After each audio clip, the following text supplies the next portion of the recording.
তো রমজানের মাস বড় বরকতের মাস, এটা 3 ভাগে ভাগ করা, রহমতের 10 দিন, মাগফিরাতের 10 দিন, নাজাতের 10 দিন। এই বরকতের মাস আল্লাহ কেন দিয়েছেন? তাকওয়া অর্জন করার জন্য। তাকওয়া মানে আল্লাহর ভয়। আল্লাহর ভয় মানে কি? বলে আল্লাহর ভয়টা যার অন্তরে থাকবে ওই বান্দার নাম হবে মুত্তাকি। মুত্তাকিনদের জন্য বিনা হিসাবে জান্নাত। আল্লাহর ভয় যার অন্তরে থাকবে ওই বান্দা গুনাহ কখনো করবে না। আল্লাহর ভয় এমন এক দামি সম্পদ, এই ভয়টা অন্তরে জমা করাটা রোজার দ্বারা যেমন সহজ, অন্য আমলের দ্বারা সহজ না। যেমন রোজাদারকে দেখবেন সারাটা দিন রোজা রাখে, ক্লান্ত, ইফতারির আর আধা ঘন্টা সময় বাকি, তখন এমন ক্ষুধা লাগে পেটের ভেতরে, সামনে পানি তাই পাইলেই মনে হয় একটানে 3 লিটার থাকবে না। সামনে 10 জনের ইফতারি দেশে 10 প্লেটে, মনে মনে কে তো আমার একারই লাগবে, কি দিল।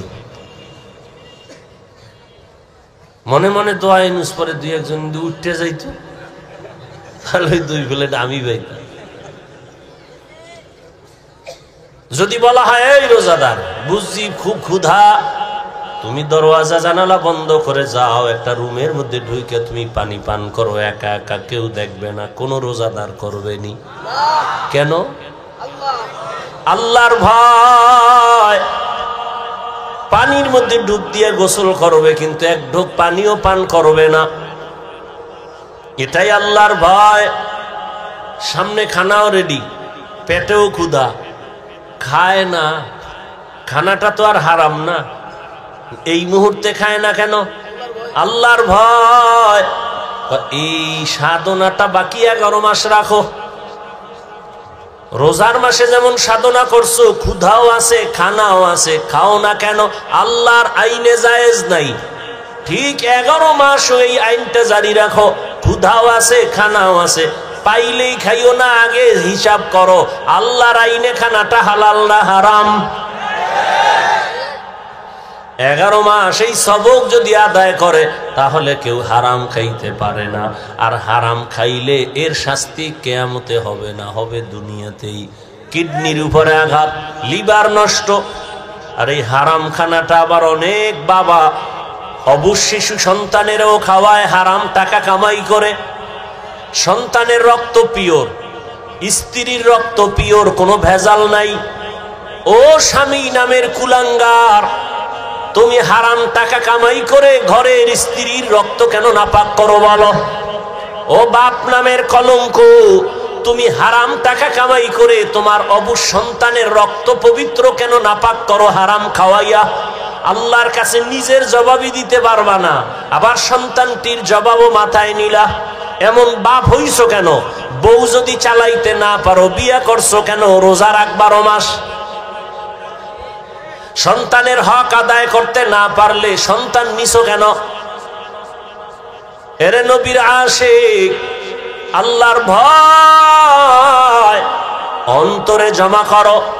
রমজানের রোজার মাধ্যমে এমন বরকত, একটা রোজার দাম কত?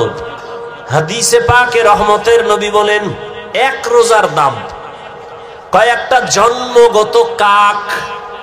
কি চিনেন তো? একটা কাক, জন্মগত কাকের হায়াত অনেক বেশি। কাকের হায়াত কি? অনেক বেশি। একটা কাক জন্ম থেকে উঠেই ডানা মেলে যখন উঠতে শুরু করে খোলা আকাশে, ও যদি উঠতে উঠতে উঠতে উঠতে সামন দিকে যাইতে যাইতে যাইতে যাইতে বুড়া হইয়া যায়। কাকের হায়াত অনেক বেশি। বলে কত? কিতাবে আসছে 1000 বছর কমপক্ষে। তাহলে একটা কাক যদি জন্ম থেকে 1000 বছর খালি উড়ে, কত দূর যাবে? ক্যালকুলেটরে ধরবে? কম্পিউটারে আসবে? নবীজি বলেন একটা কাক জন্ম থেকে উঠতে উঠতে বুড়া হইতে হইতে কত দূর গেল? একটা একটা রোজাদার এক রোজার বরকতে জাহান্নামের আগুন থেকে তত দূরে সরে যাবে।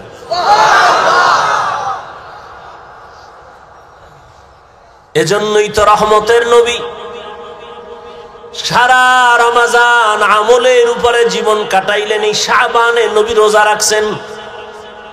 নবী বলেন, প্রস্তুতি নাও, রমজানের রোজার মাধ্যমে তুমি নিজেকে পবিত্র বানায় নাও।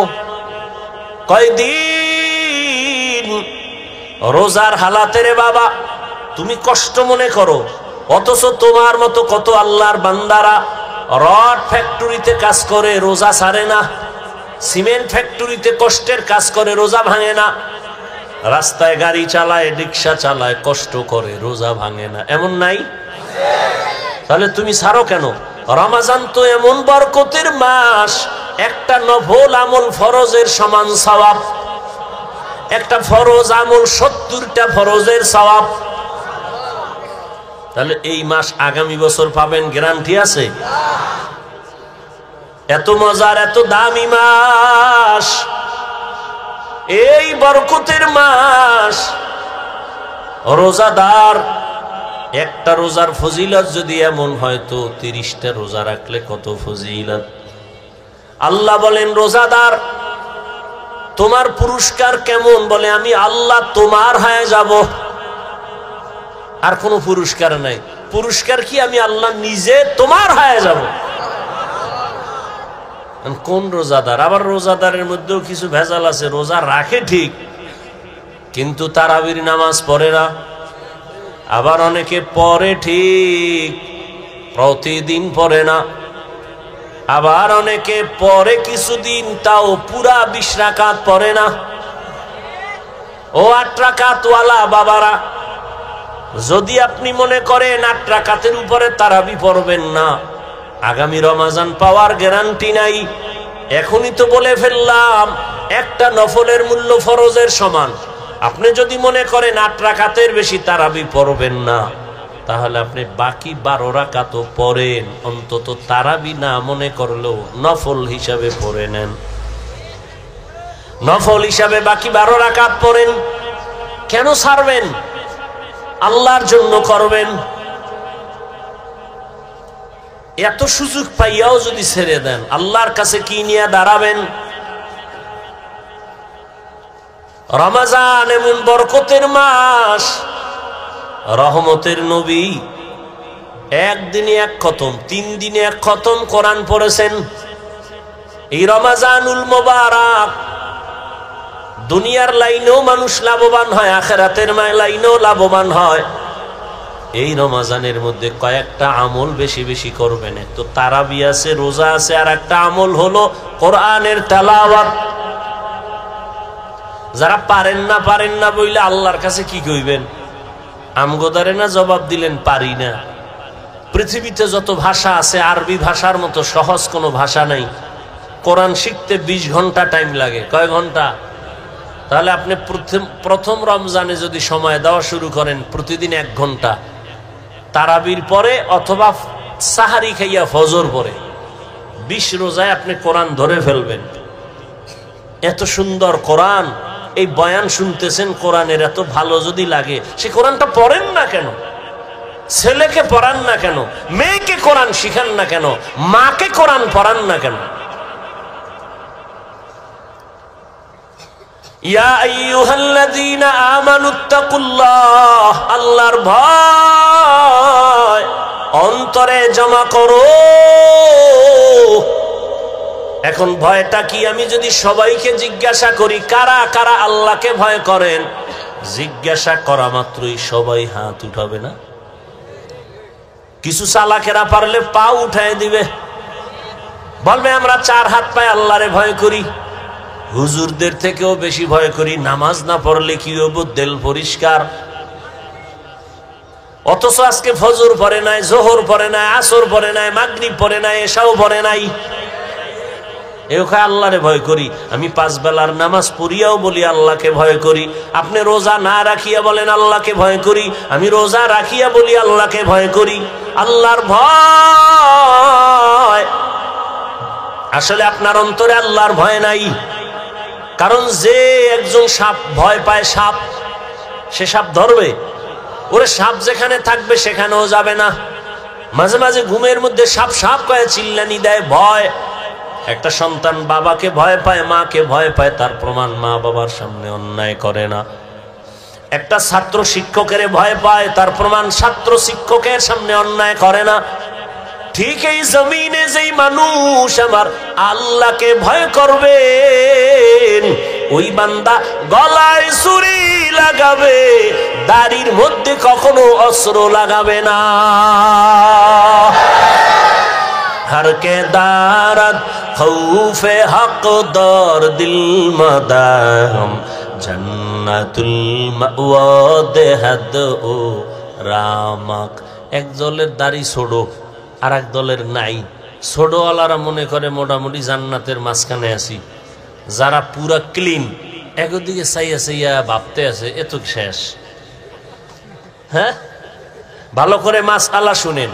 যারা দাড়ি ছোট রাখে, ক্লিন রাখে, দোনো দলের গুনাহ সমান। দোনো দলের গুনাহ, গুনাহ টুনা তো পরকালের ভিডিওটি মরার পর নগদ একটা শাস্তি হলো যৌবন থাকবে না। এটা নগদ শাস্তি। কি থাকবে না? এই জন্য হারবাল কোম্পানির আমদানি বাইরে গেছে না, ওপেন চ্যালেঞ্জ দেয়।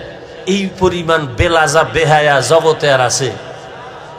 ১৫০০ বছর আগে রসুল বলে গেছেন, লা ইমানা লিমান লা হায়া আলা, যাদের লজ্জা নাই ওদের ইমান নাই। আর মোবাইল তো আরো লজ্জা নষ্ট করে ফেললো। ঘরে ঘরে ঘরে ঘরে, রুমে রুমে মোবাইলের জেনা, চোখের জেনা, কানের জেনা, হাতের জেনা, অন্তরের জেনা। সারাটা রাত মোবাইলের দিয়ে তাকায় তাকায় গুনাহ, কবিরা গুনাহ দেখে, কবিরা গুনাহ দেখে। মাও দেখে, বাবাও দেখে, আমার ভাই দেখে, বোনেরাও দেখে। ঘরটা যেন জেনার আড্ডাখানা, সারা রাত শুধু জেনা চলে। আল্লাহ মাফ করেন, এমন অন্যায়। ও যুবক, ৪০ বছর পর্যন্ত তোমার চেহারাটা উজ্জ্বল থাকবে, নষ্ট হবে না। কিন্তু কি দুঃখ, আজ তোমার চেহারা দিয়ে তাকাইলে কেন মায়া লাগে না? কেন চেহারায় নূর নাই? মোবাইলের গুনার কারণে চেহারা নষ্ট হয়ে গেছে। আর কুলাঙ্গার কিছু বাপ আছে, সাহারি খাওয়ার সময় মা ডাকে, বাবা ওঠ, ২-১টা রোজা রাখ। বাবা একে খবরদার, রোজা রাখাই ওনারে বিবি, রোজা রাখলে ছেলেটার চেহারাটা নষ্ট হয়ে যাবে। ওই বাবারে পাইলে জিজ্ঞাসা করতাম, এই বাপ নামের কলঙ্ক, সন্তান রোজা রাখলে তোমার চেহারাটা নষ্ট হবে সন্তানের। মোবাইলে আকাম কইরা কইরা যে চেহারাটা নষ্ট করলো, বলো কোন বিউটি পার্লার তোমার চেহারাটা ভালো করবে? আল্লাহর কসম, মৃত্যু পর্যন্ত দুনিয়ায় কোনো মেডিসিন নাই যে সন্তানের চেহারাটা ভালো করবে। বরং ৪০ বছরের আগে চেহারা থাকবে উজ্জ্বল। কোনো মেডিসিন মারবি, চেহারা ডিসকালার হবে, গোডা হবে। এ গোডা আর যাবে না। হ্যাঁ, যদি নেক আমল করো, তওবা করো, চেহারা আবার ফিরে আসবে। আর ঠিক মতো ৫ বার ওযু কর, চেহারায় কোনো ক্রিম লাগবে না। আল্লাহর কসম, ৫ বেলা ওযু কর, ওযু করবি, চেহারার নূর বেড়ে যাবে। তখন তোর নেকাব লাগায় চলতে হবে, নাহলে যে দেখবে হেই পাগল হয়ে যাবে। বলবা হাফিজ ভাই তোমার না, আমিও তোমাকে বলছি ঠিক, আমিও পরিপূর্ণ গুনাহমুক্ত হতে পারি না। যে ব্যক্তি গুনাহমুক্ত হবে, ও জিহ্বা দ্বারা যা চাইবে নগদ আল্লাহ সাথে সাথে দিয়ে দিবেন। যার চোখ পবিত্র, ও অনেক কিছু দেখবে যা সাধারণ মানুষ দেখবে না। যার জবান পবিত্র, ও যা চাইবে যখন চাইবে আল্লাহ তখন দিবেন। তো পবিত্র না তো, ভাইরা আমার, আল্লাহ গুনার কারণে চেহারা নষ্ট হয়, নেক আমলের কারণে চেহারা সুন্দর হয়, ভালো হয়। এরে আল্লাহর গোলাম, এই জন্য আল্লাহ বলেন আমার ভয় অন্তরে জমা করো। আল্লাহর ভয় যদি থাকে, ওই বান্দা মরিয়াও গেলে গুনার কাছেও যাবে না। এরে আল্লাহর বান্দা, ও আমার যুবক, আমি তোমাকে এতক্ষণ বয়ান যা করতেছি একবারও কিন্তু বলি নাই তুমি আমার মতো টুপি লাগাও। আমি একবারও বলি না আমি কওমি মাদ্রাসায় লেখাপড়া করেছি, তোমরাও মাদ্রাসায় যাও। আমি দাওয়াত ও তাবলীগের লাইনের সন্তান, কিন্তু একবারও বলি না তুমি তাবলীগে যাও। আমি কওমি মাদ্রাসার সন্তান, আমি পীরের মুরিদ। আমি কির মুরিদ? খালি মুরিদ না, লাখে একটা মুরিদ আমি। কেমন মুরিদ যে পীর মুরিদির বিরুদ্ধে যারা, তাদের বিরুদ্ধে আমি যুদ্ধ ঘোষণা দিছি। কেমন যুদ্ধ? এই জমিনের মধ্যে যে বলবে আমরা পীর আউলিয়া মানি না, ওলি মানি না, আউলিয়া মানি না, আল্লাহর জাতের কসম আমি বলবো তারা কোরআন মানে না, বুখারী শরীফ মানে না, তারা ভণ্ড ভণ্ড ভণ্ড। এদেরকে যারা ভণ্ড বলবে না তারাও ভণ্ড। এবার বুঝো আমি কেমন মুরিদ। কিন্তু একবারও আমি কাউকে বলি না ও বাবারা তোমরা পীরের দরবারে যাও। বলবো কি? আমি বলবো ও যুবক, তুমি স্কুলে পড়ো ধন্যবাদ, তুমি চাকরি করো ধন্যবাদ, তুমি কলেজে পড়ো ধন্যবাদ, তুমি ব্যবসা করো ধন্যবাদ, আমি তোমার জন্য দোয়া করে গেলাম বাবা। তোমার মাদ্রাসায় যাওয়ার কোনো প্রয়োজন নাই। ও বাবা তুমি যেই লাইনে আছো থাকো, তবে আমি দোয়া করি তুমি একজন ব্যবসায়ী হও, চাকরিজীবী হও, ডাক্তার হও, ইঞ্জিনিয়ার হও, তুমি একজন প্রফেসর হও, তবে একটা দাবি ছোট, বেয়াদব জীবনে হইও না রে বাবা। বলবা হাফিজ ভাই বেয়াদব হব না, তার ব্যাখ্যা কি? 3 জায়গায় বেয়াদবি করবা না তো মরার আগে জীবনটা নষ্ট হয়ে যাবে।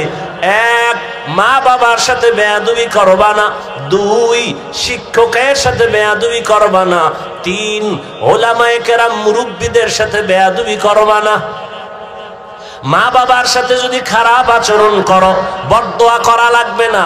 মা কষ্ট পায় যদি বলে আহ, এই যে একটা নিঃশ্বাস, এটা আগুন হয়ে তোর কপাল পুড়ে ফেলবে। শিক্ষক যদি তোর আচরণে কষ্ট পায় বলে আহ, এই নিঃশ্বাসটা তোর কপালে লাগলে তুই শেষ। আলেমের অন্তরে কষ্ট দিলে, আলেম যদি আহ শব্দ বলে তোর কপাল শেষ। এই জন্য বলি তুমি ডাক্তার হও বেয়াদব হইও না, ইঞ্জিনিয়ার হও বেয়াদব হইও না, চাকরিজীবী হও বেয়াদব হইও না, তুমি ব্যবসায়ী হও বেয়াদব হইও না। মা বাবার দোয়া নাও, শিক্ষকের দোয়া নাও, ওলামায়ে কেরামের দোয়া নিয়ে সামনে আগাও। তো ডাক্তার হলেও তুমি সফল, ইঞ্জিনিয়ার হয়েও তুমি সফল, তুমি ব্যবসায়ী হলেও সফল। সবার দোয়া থাকলে দুনিয়ার সব দুনিয়া ধ্বংস হবে। আলেমের দোয়া যদি থাকে, মা বাবার দোয়ায় তুমি কখনো ধ্বংস হইবা না। ওই মা বাবার দোয়া নিয়া রহমতের নবীর আদর্শ মেনে জীবনটা চালাও। মা বাবার দোয়া নাও। এবার বাস্তবে একটু তাকায় দেখো তো, আমি যে কথাগুলো বললাম এই কথার মানদণ্ডে কেউ চলেনি। তোমার লাইনে তাকাও, জীবনে মাদ্রাসায় পড়ে নাই, জীবনে কোনোদিন মাদ্রাসায় যায় নাই, আলিফ বা তাও শিখে নাই। তোমার মতো জেনারেল লাইনের যুবক 5 বেলার নামাজ পড়ে, স্কুলে পড়ে, কলেজে পড়ে, নামাজ ছাড়ে না। সত্য কথাটা স্বীকার করো, আসেনি? আর কি ওয়াজ শুনবা? এই ওয়াজটাই তোমার জীবনের আসল। নিজেরে বুঝাও। তোমার মতো যুবক স্কুল কলেজে পড়িয়াও যদি নামাজ পড়ে, বলো তুমি কেন পারো না রে বাবা? তোমার মতো যুবক তাকায় দেখো, ব্যবসা করে, চাকরি করে, র্যাব, আর্মি, পুলিশ, বিডিআর, 5 বেলার নামাজি আছে। তোমার বিবেকের কাছে প্রশ্ন, বলো তুমি কেন পারো না রে বাবা? তোমার মতো যুবক ডাক্তার, প্রফেসর, ইঞ্জিনিয়ার, 5 বেলার নামাজি অভাব নাই, রাস্তায় গাড়ি চালায়, 5 ওয়াক্ত নামাজ পড়ে নাই, বলো তুমি কেন পারবা না রে বাবা? তোমার মতো যুবক শ্রমিকের কাজ করে, নদীর মধ্যে মাছ ধরে, নামাজ ছাড়ে না, বলো তুমি কেন পারবা না? এরে পর্দার আড়ালের আম্মা জান, আল্লাহ আপনাকে অনেক সম্মান দান করেছেন, রহমতের নবী সম্মানিত করেছেন। এত সম্মান আল্লাহ ইসলামের দ্বারা, নবীর মাধ্যমে আল্লাহ এত সম্মান মাদেরকে দান করেছেন, দুনিয়ার কেউ দিতে পারে নাই। বরং দুনিয়াতে যারা দিব দিব বলে চাপাবাজি করে, ওরা সব নারীর বড় দুশমন। হিন্দু ধর্মে নারীর সম্মান বাড়াতে পারে নাই, খ্রিস্টান ধর্মে নারীর সম্মান বাড়াতে পারে নাই, ইহুদি ধর্মে নারীর সম্মান বাড়াতে পারে নাই। বরং সম্মানের নামে তারা নারীদেরকে করছে অপমান। একমাত্র ইসলাম নারীর সম্মান দিয়েছে, কিন্তু অনেকে বুঝে না। আর পুরুষের তুলনায় নারীদের জ্ঞান তো সৃষ্টিগতভাবে অর্ধেক, জন্মগতভাবে সৃষ্টিগতভাবেই নারীর জ্ঞান পুরুষের তুলনায়। এরপর যদি নারী আবার বেগানার নজরের বরকত লাগায়, তাই তো আরো কমে। এরপরে যদি খায় হারাম, তো আরো কমে। এই মেধা দিয়া যদি চিন্তা করে, আল্লাহ নারীর উপরে ইনসাফ করে নাই। কয় কেমনে? কয় বাবার সম্পদ ছেলে পাবে ডবল, মেয়ে পাবে সিঙ্গেল। আল্লাহ মেয়েদের কম দিলেন কেন? মেয়েদেরকে কম দিয়েও ছেলেদের বেশি দিয়েছেন। এই বুঝার মতো আম্মাজানের মেমোরির জিবি নাই। এই মিয়া 1 জিবি আর 4 জিবি সমান।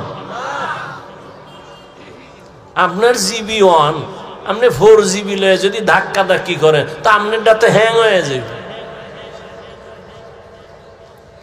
আরে আম্মা জান, আপনাকে অর্ধেক দিয়াও ছেলের থেকে বেশি দিছে, এটা বুঝার মতো মেধা বুঝি আল্লাহ আপনাকে দেন নাই রে মা। ছেলে পাবে বাবার থেকে 2টা, আর মেয়ে সব জায়গায় পাবে কি? বাবার থেকে পাবে, স্বামীর থেকে পাবে, ছেলে মেয়ের থেকে পাবে। এরপরে যদি কয় বাপ নাই, ছেলে নাই, মেয়ে নাই, কিচ্ছু নাই, আমি একা। আল্লাহর আইন হলো, ইসলাম কয় নারীদেরকে ঘরে বসাইয়া বসাইয়া সম্মানের সাথে ওরা খাবে আর ঘুমাবে, সরকার ওদের সব খরচ দিবে। নারীদের কষ্ট দেওয়া যাবে না। কত সম্মান ইসলাম দিয়েছে, কিন্তু কুলাঙ্গারেরা ভুল মেসেজ দিয়া নারীদেরকে বেপরদায় নামাচ্ছে। পরিণামে নারীরা হচ্ছে আরো অপমান। আল্লাহ হেদায়াত দান করেন। এরে আম্মা জানেরা, এত সম্মান আল্লাহ আপনাদের দান করেছেন। এ দুনিয়া আপনারা যদিও নবী না, তবে সব নবীদের মায়ের মতো মা, সাহাবাদের মা। আপনারা আলেম হাফেজে কোরআনের মায়ের মতো বড় দামি মা। এরে আম্মা জান, আপনারা তো খাদিজা রাদিয়াল্লাহু আনহার মতো নারী, ফাতেমা রাদিয়াল্লাহু আনহার মতো নারী, আয়েশা রাদিয়াল্লাহু আনহার মতো নারী, ইসমাইল নবীর মা হাজেরা আলাইহিস সালামের মতো দামি নারী। আপনারা তো ঈসা নবীর মা মারিয়াম আলাইহিস সালামের মতো দামি নারী। এই দুনিয়াতে আল্লাহর এক বড় দুশমন ছিল ফেরাউন। নাম শুনছেন? বলেন তার স্ত্রীর নাম কি? আসিয়া। এত বড় বেঈমানের ঘরে থাইকা আমার আল্লাহর এত পেয়ারা রহমতের নবী বলেন, কিয়ামতের দিন আমি মুহাম্মদের সাথে আসিয়ার সাথে বিয়া হবে জান্নাতে। এরে আম্মা জানেরা, এত বড় বেঈমান ফেরাউনের ঘরে থাইকা আম্মা জান আসিয়া যদি এত দামি হতে পারে, ফেরাউনের টাকার অভাব নাই, ক্ষমতার অভাব নাই, মিশরে দাবি করে আমি বড় খোদা, কিন্তু তার ঘরে থাকিয়া আসিয়া আমার আল্লাহকে এত আপন করে নিলেন। আসিয়া এত কষ্ট ফেরাউন দিয়েছে, ধৈর্য ধারণ করে আল্লাহকে ভুলে নাই। ইন্তেকালের সময় ফেরাউন ওই আসিয়াকে ফাঁসির মঞ্চে নিয়ে গেছে। আসিয়া কাঁদতেছেন, হঠাৎ করে আবার হাসতেছে। ফেরাউন কয়, কান্না বন্ধ করে হাসো কেন রে আসিয়া? কয় রে এ ফেরাউন, আমি তাকাইয়ে দেখি আল্লাহ পাক লক্ষ লক্ষ ফেরেশতা পাঠাইছে আমাকে স্বাগতম দিয়া জান্নাতে নেওয়ার জন্য। এবং আল্লাহ যেই জান্নাত আমি আসিয়াকে দিবেন, ওই জান্নাতের ছবি আমি এখন দেখতেছি তাকাইয়া। এত বড় বেঈমানের ঘরে থাকিয়া এই আসিয়া যদি আল্লাহর পেয়ারা হয়ে যেতে পারেন, এরে পর্দার আড়ালের আম্মা জান, এই দুনিয়াতে যত ভালো ভালো সন্তান আসছে আম্মা জান আপনাদের আদর্শের কারণে, দুনিয়ায় সব ভালো সন্তান মায়েদের অবদানের কারণে। ছোট একটা ঘটনা বলবো। মদিনাতুল মুনাওয়ারা থেকে আল্লাহর পেয়ারা এক গোলাম ভারতের জমিনে আসছেন কালেমার দাওয়াত দেওয়ার জন্য, যার নাম আপনারা জানেন, খাজা মুঈনুদ্দিন চিশতি আজমিরি রহমাতুল্লাহ আলাই। মদিনাতুল মুনাওয়ারা থেকে ভারতে ঘুরে ঘুরে ঘুরে ঘুরে কালেমার দাওয়াত দেয়। দিতে দিতে তার হাতে লক্ষ লক্ষ লক্ষ বিধর্মী কালেমা পড়ে মুসলমান হয়ে গেল। বলে কত লক্ষ? কেউ বলে 90 লক্ষ, কেউ বলে আরো বেশি। খাজা মুঈনুদ্দিন খুব খুশি।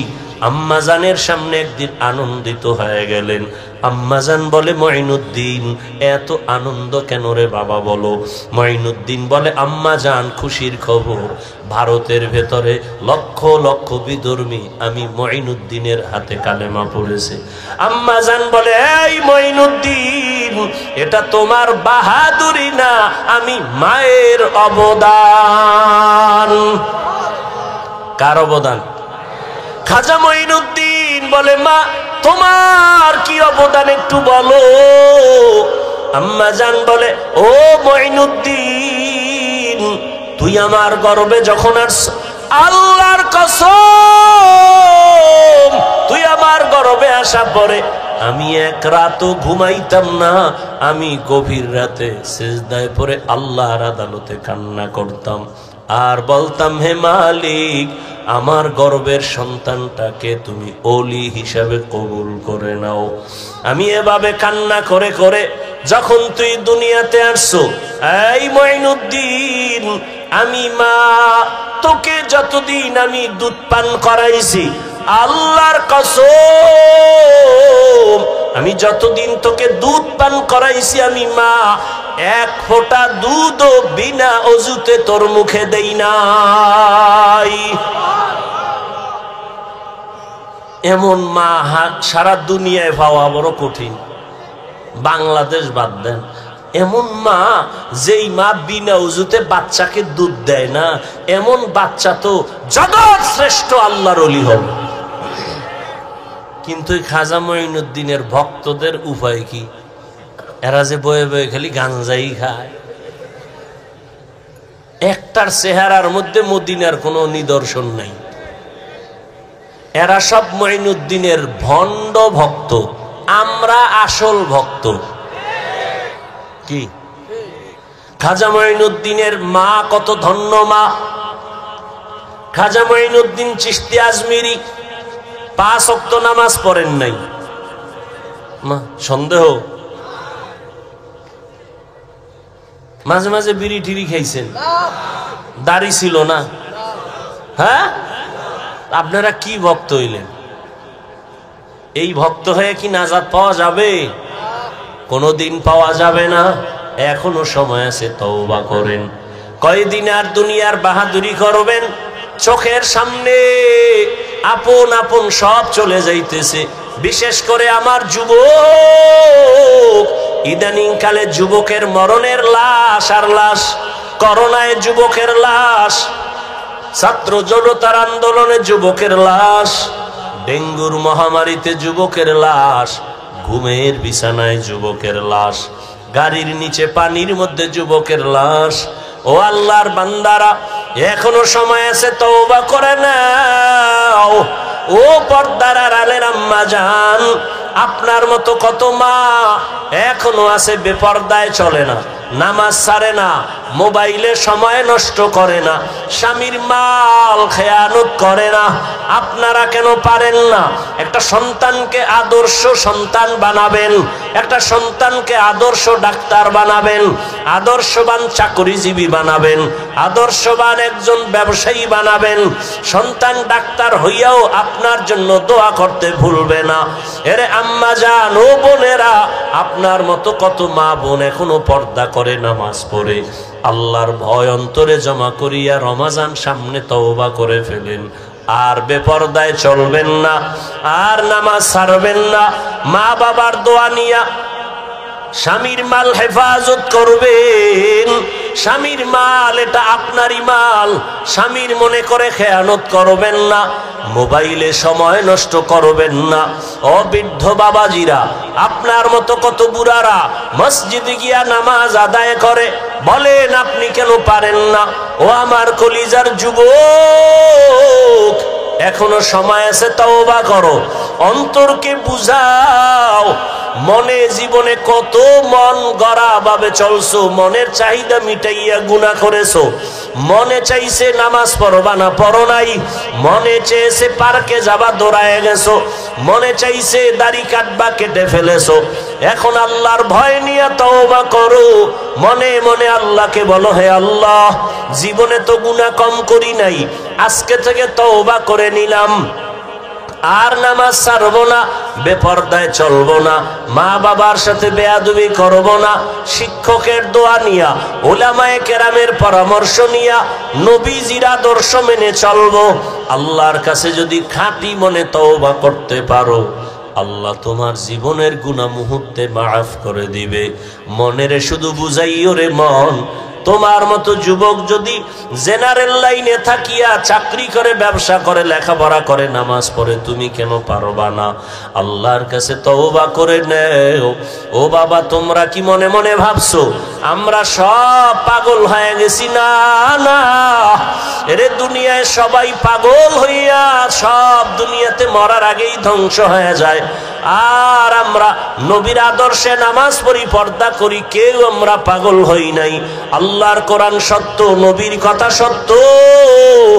গুনাহ নিয়ে কবরে গেলে জাহান্নামের আগুনে জ্বলতে হবে, তাও সত্য। এখনো সময় আছে, তওবা করে নেও।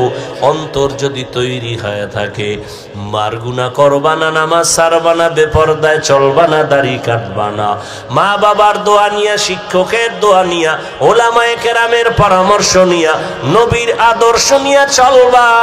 তওবা করার মতো যদি কারো অন্তর তৈরি হয়, মুনাফিকি যদি না থাকে, খাঁটি তওবার নিয়ত যাদের আছে, দুটো হাত আমার আল্লাহকে দেখাইয়া দাও। আয় আল্লাহ, হাতগুলো কবুল করে নেন, তওবা কবুল করে নেন। তওবার উপরে মজবুত হইয়া আমাদের সবাইকে গুনাহ মুক্ত হয়ে চলার তৌফিক দান করেন, আমিন। আলহামদুলিল্লাহি রাব্বিল আলামিন, ওয়াসসালাতু ওয়াসসালামু আলা সাইয়্যিদিল আমবিয়াই ওয়াল মুরসালিন ওয়া আলা আলিহি ওয়া আসহাবিহি আজমাইন। ইয়া আরহামার রাহিমিন, ইয়া আরহামার রাহিমিন, ইয়া আরহামার রাহিমিন। রব্বিরহামহুমা কামা রব্বায়ানি সগীরা। আল্লাহুম্মা ইন্নাকা আফুউন কারীম তুহিব্বুল আফওয়া ফা'ফু আন্না। আল্লাহুম্মা ইন্না নাসআলুকা রিযাকা ওয়াল জান্নাহ ওয়া নাউযু বিকা মিন সাখাতিকা ওয়ান নার। রব্বিরহামহুমা কামা